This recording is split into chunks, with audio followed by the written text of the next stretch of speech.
स्वागत है आपका हमारे इस YouTube channel classes bye Raju sir में।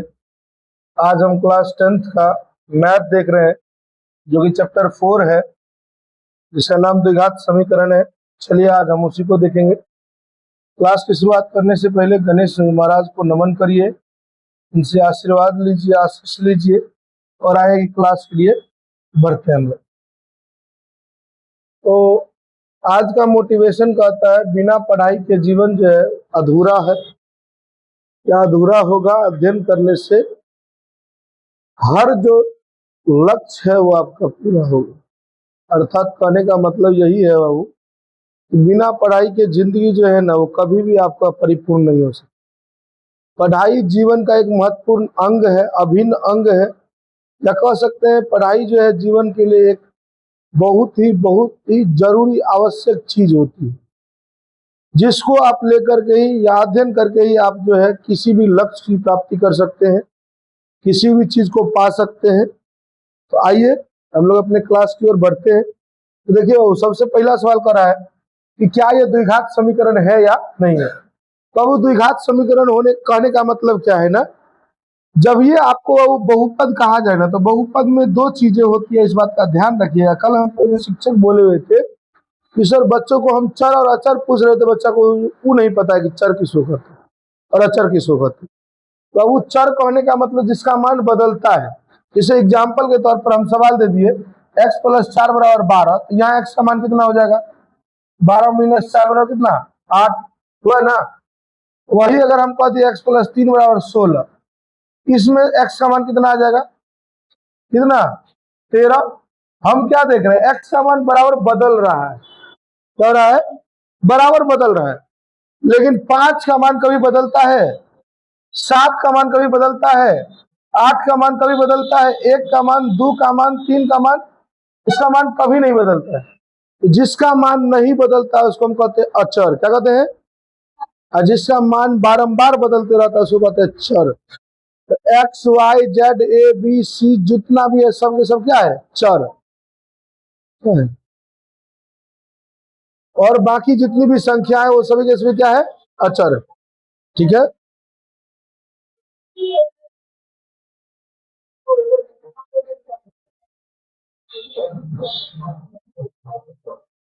अब कह रहा है ये द्विघात समीकरण है या नहीं है। बाबू आप लोग को बता गया था समीकरण जो होते हैं वो 3-4 प्रकार के होते हैं। वैसे तो आधार दुइये को होता है, वो घात के आधार पर, एगो पद के आधार पर नहीं। तो घात के आधार पर रैखिक, द्विघात, त्रिघात और बहुघात समझिए, या सीधे सीधे त्रिघाते तक लास्ट माना जाता है। उसके बाद जितना भी है सब उसके घात का नहीं बोला जाता। आगे चलेंगे वो पद के आधार पर कहा जाता है, तो एक पदी, द्विपदी, त्रिपदी और बहुपदी। ठीक है। तो यहाँ आपको समीकरण जो पूछ रहा है ना वो आधार घात के आधार पर, किसी आधार पर? घात के आधार पर। तो आपको देखना है कि बहुपद का घात यदि 2 है तो वो समीकरण द्विघात कहलाएगा, या समीकरण का घात 2 है तो वो समीकरण द्विघात समीकरण कहलाएगा। अगर घात 2 नहीं है, घात 3 हो गया, 4 हो गया, 1 हो गया, मतलब चर वाले का पावर जो है 1 हो गया तो भी नहीं होगा, 3 हो गया तो भी नहीं होगा, 4 हो गया तो भी नहीं हो गया। बस कितना होना चाहिए? 2 होना चाहिए। कितना होना चाहिए? 2। अगर उस समीकरण का घात 2 हो गया तो हम कहेंगे ये द्विघात समीकरण है। अगर 2 नहीं हुआ तो वो द्विघात समीकरण नहीं है। आइए बाबू ध्यान से देखिए, हम इसको तोड़ते हैं। सभी को पता है a + b का होल स्क्वायर पे ये टूटेगा, a² + 2ab + b² हो जाएगा 2x - 3।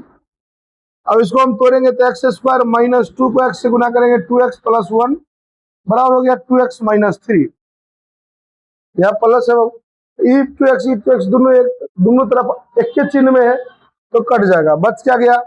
x² + 1 + 3 = 0 हो गया, x² + 4 = 0। ये बहुपद का घात कितना हो? ये बहुपद का घात कितना? 2 ना। तो क्या लिखेंगे? यह एक द्विघात बहुपद कहिए तो बहुपद समीकरण दिया हुआ है तो समीकरण, यह एक द्विघात समीकरण है।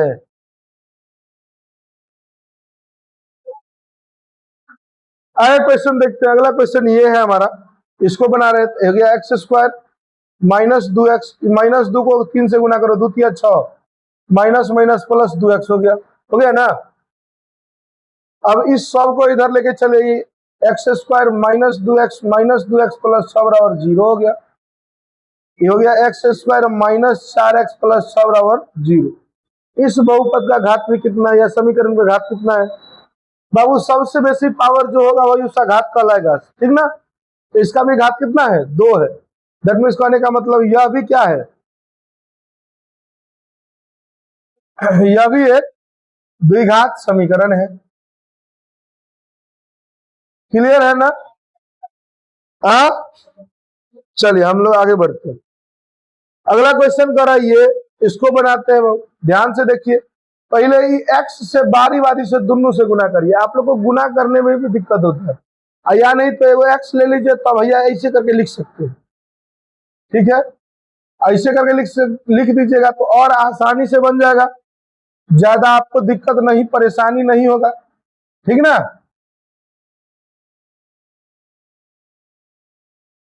चलिए गुना करते हो गया x square plus x minus 2x minus 2, वह x square plus 3x minus x minus 3, यही ना होगा। अब देखिए बाबू ध्यान से, ये हो गया x square minus x minus 2, ये हो गया x square plus 2x minus 3, हो गया। ये एक्स स्क्वायर से एक्स स्क्वायर कैंसिल होगी, x minus 2x minus 2 plus 3 बराबर 0 हो गया।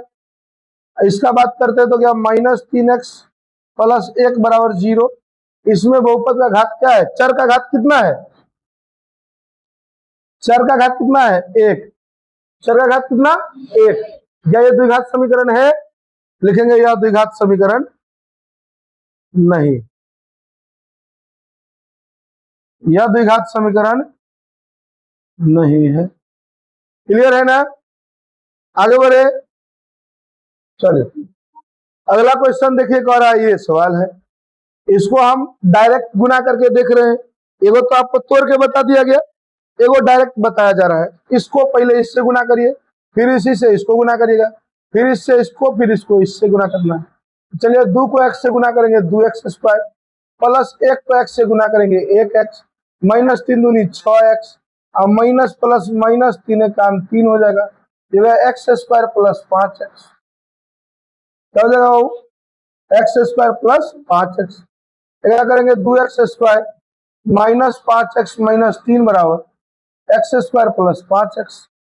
ये हो जाएगा बाबू आपका 2x square minus 5x minus 3, इधर minus x square minus 5x बराबर 0। अब इसको देखेंगे तो हो जाएगा एक्स स्क्वायर, 2x स्क्वायर में से एक्स स्क्वायर घटेगा तो x square minus 10x minus 3 बराबर हो गया 0। इसका भी घात कितना? 2 है। दैट मीन्स क्या लिखेंगे? यह एक क्या है? द्विघात समीकरण है। यह एक क्या है? द्विघात समीकरण है। क्लियर है? चलिए अगला क्वेश्चन देखिए। आगे क्वेश्चन फिर से वही कर रहा है, तो ये हो गया 2x स्क्वायर माइनस, फिर प्लस माइनस प्लस माइनस हो जाता है, 2 3 6x, 1 को x से गुना करेंगे minus x minus minus plus 3 हो गया। ये हो गया x square minus X plus 5x minus 5। अब आ जाइए बाबू 2x square minus 7x plus 3 बराबर x square plus 4x minus 5। अब हो गया 2x square minus 7x plus 3 minus x square minus 4x plus 5 बराबर 0। ये हो गया 2x स्क्वायर में से एक्स स्क्वायर घटा, x square minus 7 4 11x plus 5 3 8 बराबर 0 हो गया। इसका भी घात कितना? 2। इसीलिए यह भी क्या है? यह भी एक द्विघात समीकरण है। क्लियर है? चलिए आगे बढ़े। अगला क्वेश्चन देखिए बाबू, ये रहा, इसको हम देखते हैं तो क्या, x square plus 3x plus 1 बराबर ये हो जाएगा ए स्क्वायर माइनस 2ab अब प्लस में आपका है बी स्क्वायर, बराबर करेंगे तो ये हो गया x square plus 3x plus 1 बराबर एक्स स्क्वायर माइनस 2 दूनी 4x प्लस 4, ये एक्स स्क्वायर कैंसिल हो गया, 3x plus 4x plus 1 minus 4 बराबर 0। अब बात करेंगे हो गया 7x माइनस 3 बराबर 0। यहाँ चर का घात कितना, एक है, एक है मतलब यह द्विघात समीकरण है कि नहीं है, यह द्विघात समीकरण नहीं है। क्या है बाबू, द्विघात समीकरण नहीं। आगे बढ़े, चलिए आगे सवाल ये है, इसको हम देखते हैं। ये a प्लस बी का होल क्यू बराबर होता है ए क्यू, ध्यान से दीजिए, देखिए बाबू a प्लस बी का होल क्यू बराबर फॉर्मूला होता है A cube plus 3a square B plus 3ab square और प्लस में बी क्यू। तो सबका मान रखिए A cube plus 3a square B plus 3ab square और प्लस में बी क्यू बराबर, इसको गुना करेंगे 2x क्यूब माइनस में 2x। तो इसका बात करिएगा एक्स क्यू प्लस 3 दूनी 6x स्क्वायर प्लस 2 दूनी 4 किया 12x प्लस 2 दूनी 4 दूनी 8 हो गया, 2x क्यू है, यहाँ डालिए 2x क्यू माइनस 2x।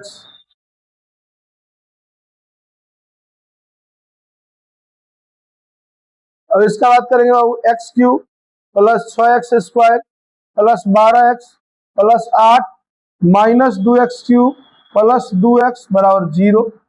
अब देखिए ये 2x क्यू से ही एक एक्स क्यू घट जाएगा तो हो गया एक एक्स क्यू माइनस में।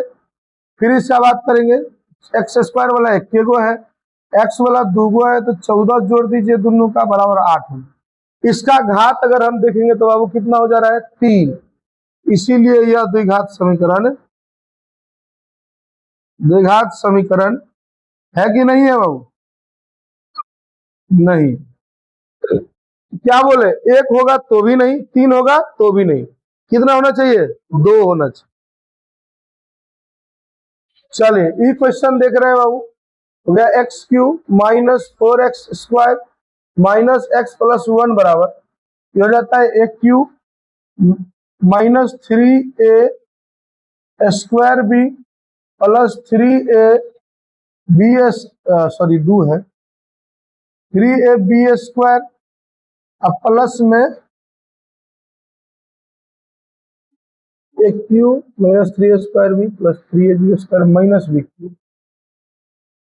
अब आइए इसको देखते हैं, ये होगा आपका X cube minus 4x square minus X plus 1 बराबर एक्स क्यू माइनस 3 दूनी 6x स्क्वायर प्लस ये हो गया 2 दूनी 4 किया 12x माइनस 2 दूनी 4 दूनी 8 हो जाता है। अब देखिए ये एक्स क्यू से ये एक्स क्यू कट गया, minus 4x square minus X plus 1 plus 6x square minus 12x plus 8 बराबर 0 हो गया। अब बात करेंगे बाबू 6 में से 4 घटा तो 2x स्क्वायर हो जाएगा, ये 12 है माइनस 12 माइनस 1 माइनस 13x हो जाएगा प्लस 9 बराबर 0 हो गया। अब ध्यान से देखेंगे तो इसका घात कितना दिख रहा है 2 दिख रहा है, तो इसीलिए यह क्या होगा, यह भी एक द्विघात, क्या है बाबू, द्विघात समीकरण है। क्लियर है ना, आगे बढ़े। अगला क्वेश्चन देखिए ऊपर है, एक आयताकार भूखंड का क्षेत्रफल दिया हुआ है, क्षेत्र की लंबाई जो है चौड़ाई के दुगुने से एक अधिक है। अगर चौड़ाई हमको पता चल गया तो लंबाई पता चल जाएगा। ध्यान से देखिए, अगर चौड़ाई का है 5 है तो लंबाई का है दुगुना से एक अधिक, तो दुगुना से एक अधिक मतलब कितना हो जाएगा 11। मान ले लंबाई 10 है तो दुगुना से एक अधिक कितना हो जाएगा 2 गुने 10 ना, 2 गुने 10 प्लस 1 कितना हो जाएगा बाबू 21। मान ले कि जो लंबा चौड़ाई है वो कितना है x है, एक दुगुना से एक अधिक मतलब 2 गुने x प्लस 1 होगा, मतलब कितना हो जाएगा लंबाई 2x प्लस 1। क्लियर है ना, हाँ या ना, क्लियर है। चलिए लिखेंगे माना कि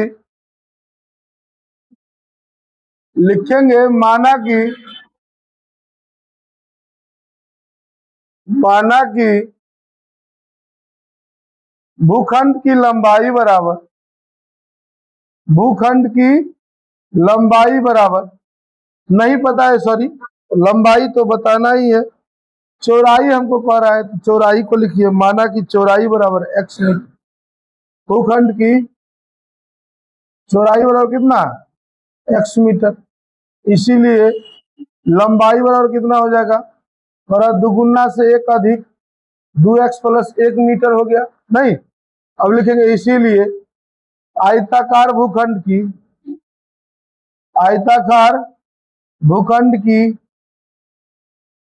का या की दोनों एक ही चीज है, दिया हुआ क्षेत्रफल बराबर कितना 528, ये होता है L गुने बी बराबर कितना हो गया बाबू 528, L का मान कितना है तो 2x प्लस 1, आई गुने में क्या हो जाएगा x बराबर 528, इसको गुना करेंगे तो हो जाएगा बाबू 2x स्क्वायर प्लस x बराबर 528, ये हो जाएगा आपका 2x square plus x minus 528 बराबर 0।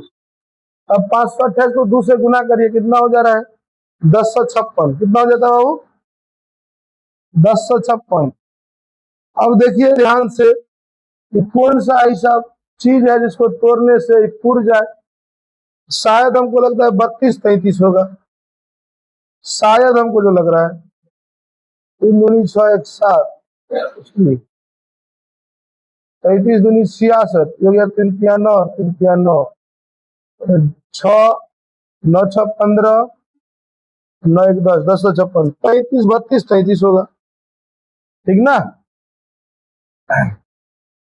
तो ध्यान से समझिए बाबू, लिख देंगे 2x स्क्वायर, देखो ध्यान से, यहां हम पहले 32 भी लिख सकते हैं, कोई दिक्कत नहीं है। 2.1 बना दिया, कौन कौन बनाया, कौन कौन बनाया, क्या क्या चैप्टर, खाली 2.1 नहीं बनाया, अच्छा कहीं देर और बनाओ, तब तक हम सिद्धार्थ को बुलवा देते, दूर जाओ तो सिद्धार्थ को बुला लो, जा रहा है तुरंत, बस 5 मिनट तक, तब तक बनाओ।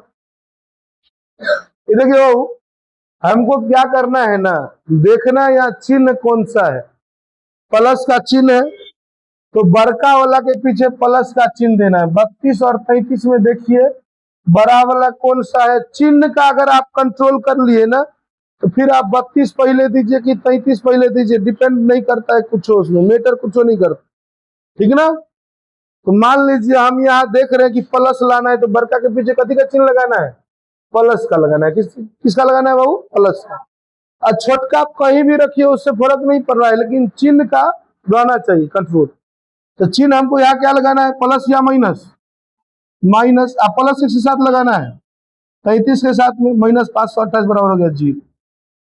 अब आइए बाबू 2x कॉमन ले लीजिए तो जाएगा x माइनस 16, अब प्लस आप 33 कॉमन ले लीजिएगा तो x माइनस 16 यहाँ भी हो जाएगा, बराबर हो गया 0। क्या हो जाएगा बाबू, बराबर 0।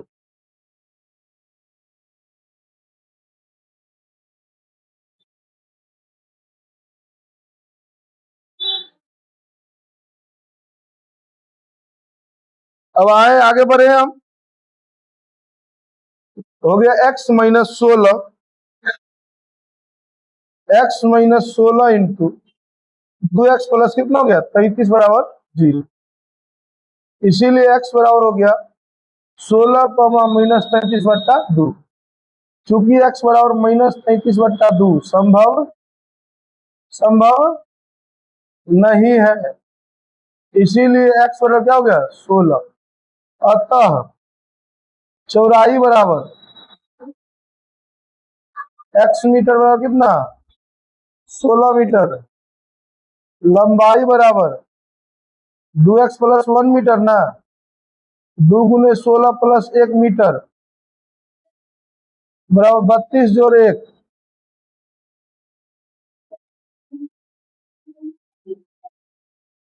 कितना मीटर हो गया 35 मीटर, कितना मीटर बन जाएगा, आराम से बन जाएगा ना। आगे बढ़े,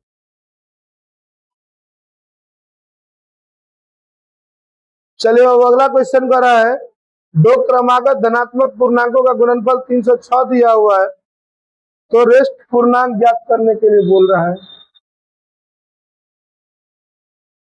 मौसम खराब हो गया है। चलिए लिखिए, माना कि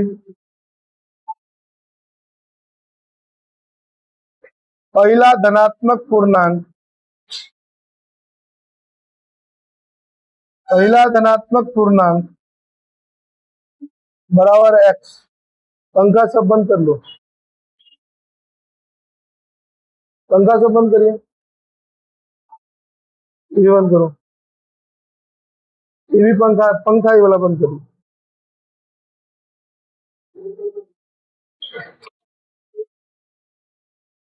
ये वाला पंखा बंद, बस ठीक। वो गमछा उतार लो। उस रूम में देखो, रूम बंद लॉक है ना, जाके।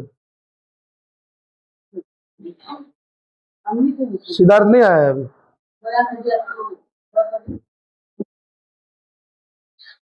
पहला धनात्मक पूर्णांक बराबर क्या हो गया, x, तथा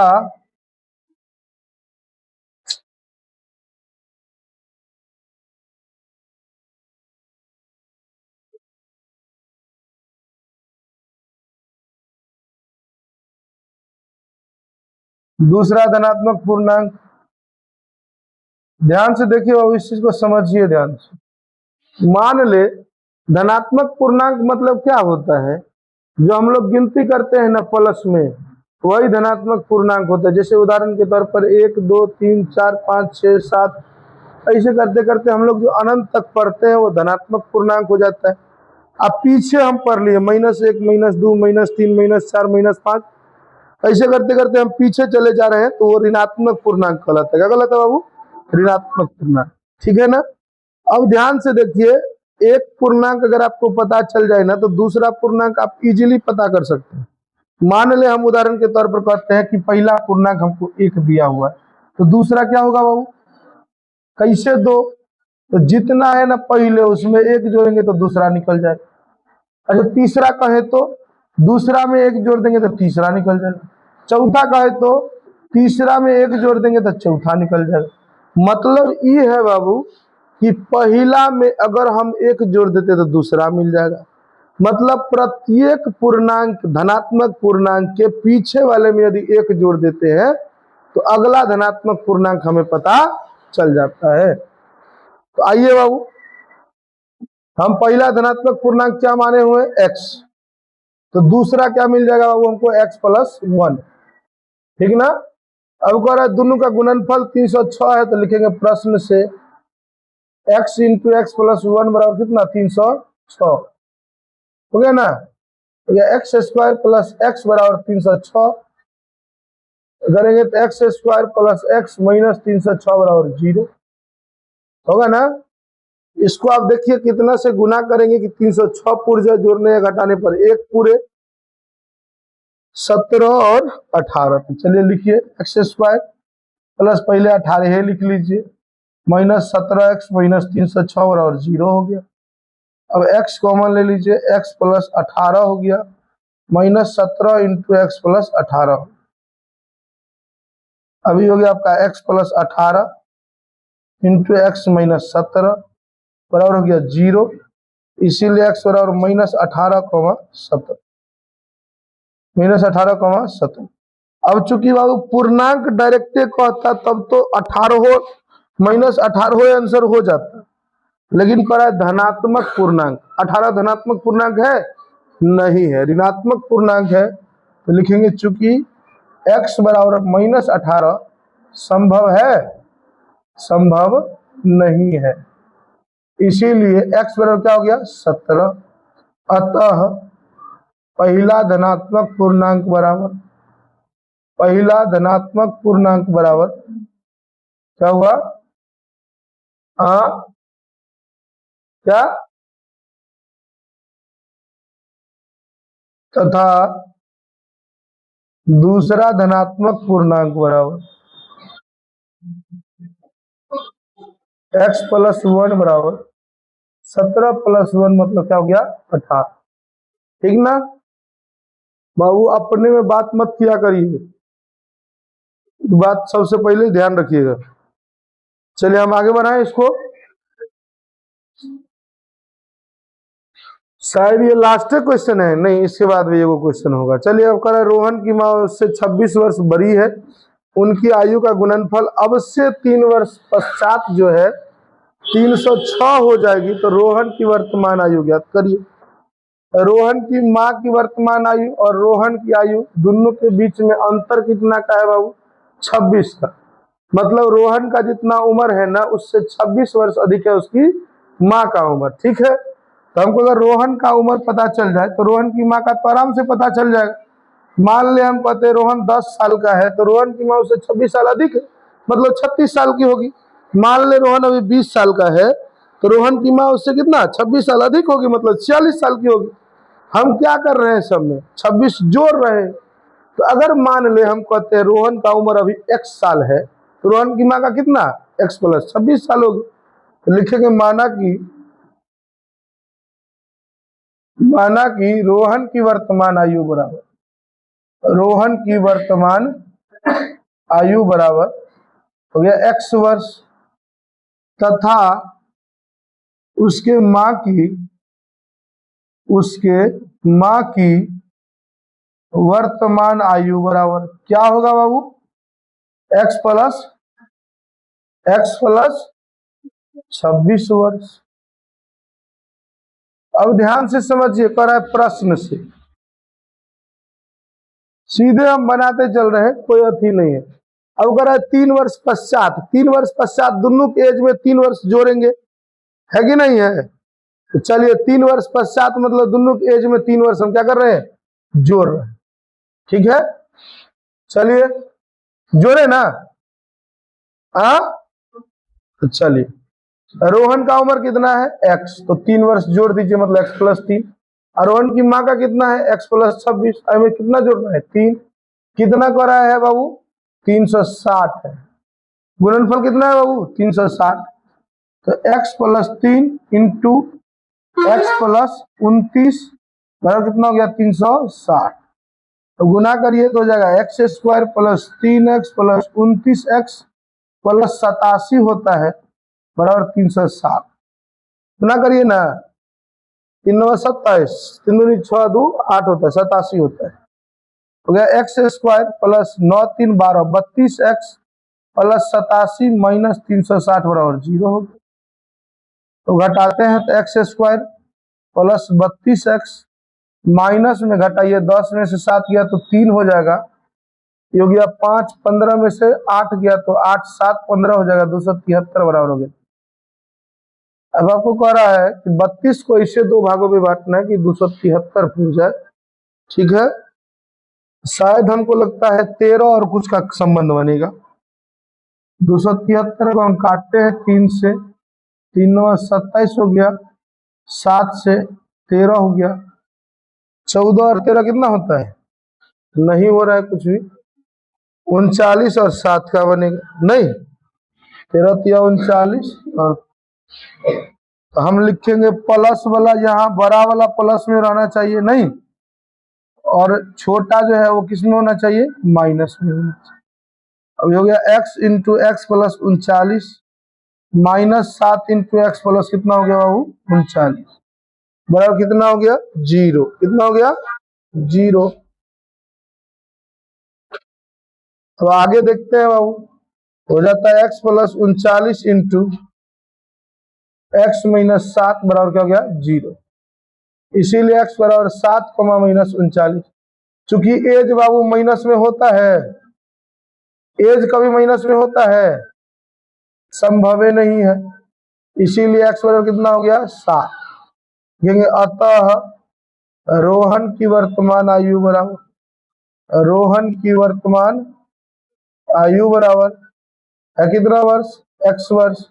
कितना वर्ष हो गया? 7 वर्ष। तथा उसके माँ की वर्तमान आयु, वैसे माँ का पूछ नहीं रहा है लेकिन फिर भी बोल दीजिए, उसके माँ की वर्तमान आयु बराबर क्या हो जाएगा? x प्लस 26 वर्ष ना, हो गया 7 प्लस 26 वर्ष। कितना साल की हो जाएगी उसकी माँ? 35 वर्ष। कितना का है वो? क्लियर है ना? आगे बढ़े। हाँ, कुछ पूछना है? हाँ, क्लियर है ना? आगे बढ़े ना? चलिए, अगला क्वेश्चन करा। एक रेलगाड़ी 40 किलोमीटर की दूरी समान चाल से तय 480 किलोमीटर की दूरी समान चाल से तय करती है। यदि इसकी चाल 8 किलोमीटर कम कर दिया जाता है तो वह उसी दूरी को 3 घंटा अधिक समय लेकर तब खत्म करती है। तो अब वो कुछ नहीं करना है, पहले वाला को इस वाले में से घटा देना है। 8 कम करने के बाद जो बनेगा उसमें से इसको घटा देना है। पहले समान चाल से जब चल रहा था तब, और बराबर अगर हम उसको समय कर देते हैं तो आराम से बन जाए। ठीक है, तो चलिए बाबू पहले मान लेते हैं। माना कि रेलगाड़ी की चाल कितनी है? रेलगाड़ी की चाल बराबर, रेलगाड़ी की चाल पहले समान चाल से चल रही थी तो x किलोमीटर प्रति घंटा चल रही। ठीक है, करे 8 किलोमीटर प्रति घंटा कम हो गया तो समय कम, मतलब इस समझिए कि चाल के कम होने से क्या बनेगा, चाल नया x माइनस 8 किलोमीटर प्रति घंटा, है कि नहीं? अब कह रहा है आपको कि प्रश्न से कह रहा है कि अगर समय बराबर, यहां समय लिखना पड़ेगा तो फॉर्मूला हम लोग लगाएंगे समय बराबर दूरी बटा क्या होता है, चाल। तो कह रहा है 3 घंटा अधिक समय लगता है कब? तो जब चाल को घटाते हैं। और पहले चाल क्या था कि 480 माइनस एक्स, जब घटाए हैं तब के चाल में से यदि हम इसको घटाते हैं, इतना दूरी को तय करते हैं तो 3 घंटा अधिक समय लगता है। ठीक है, आइए इसको बनाते हैं। इसका एलसीएम कितना हो जाएगा, x इंटू एक्स माइनस 8। इसको गुना करेंगे तो 480 x minus 480 into x minus 8 बराबर कितना हो गया बाबू, 3 हो गया। ये गया 480 x minus 480 x minus minus plus 480 गुने 8 हो गया ना, बट्टा में x minus 8, x into x minus 8 बराबर 3 है तो 3 यहाँ दे देते। ठीक है, इससे ये कैंसिल हो जाएगा, नहीं हो जाएगा? हाँ, होगा कि नहीं होगा? चलिए,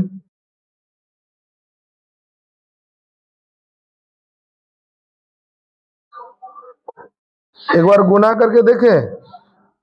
480 को 8 से गुना करिए, कितना होता है, 0 अठी अठी 64 हासिल 6 4 अठे 32, 32 6 कितना होता है, 38 ना, बट्टा में हो गया x इंटू एक्स माइनस 8 बराबर 3/1। इसको 3 से काट के दो, नहीं कटेगा, कट जाएगा कि नहीं कटेगा?